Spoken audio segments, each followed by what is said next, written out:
یہ ہیں: نمبر 1، مرد ہو یا عورت ہو، جب وہ غسل شروع کرے تو سب سے پہلے اپنے ہاتھ دھوئے، دونوں ہاتھ گھٹنوں تک دھو لے 3 مرتبہ۔ نمبر 2، استنجا کرے۔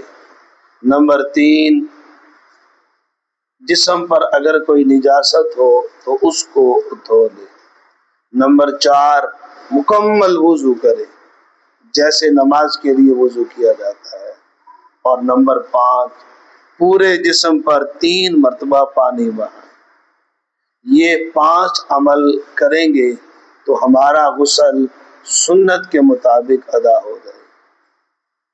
غسل کے 3 فرض ہیں، ان میں سے اگر کوئی ایک بھی رہ گیا تو غسل نہیں ہو۔ نمبر 1، کلی کرنا۔ غسل میں کلی فرض ہے، اور اگر روزہ نہ ہو تو غرارہ کر لیں، لیکن اگر کلی بھی کر لیں تو یہ بھی کافی ہے، کیونکہ اصل فرض کلی ہی ہے۔ نمبر 2، ناک کی نرم ہڈی تک پانی پہنچانا۔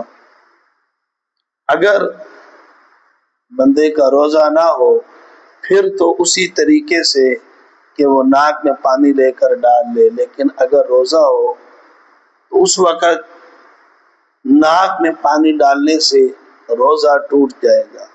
اس کا طریقہ کار یہ ہے کہ یہ چھوٹی انگلی اور یہ انگوٹھا، ان دونوں کو گیلا کر کے ناک کی نرم ہڈی تک پہنچا دیں تو اس سے بھی یہ غسل کا فرض ادا ہو جائے۔ نمبر 3، پورے جسم پر 1 مرتبہ پانی کا بہانا، یہ بھی فرض ہے۔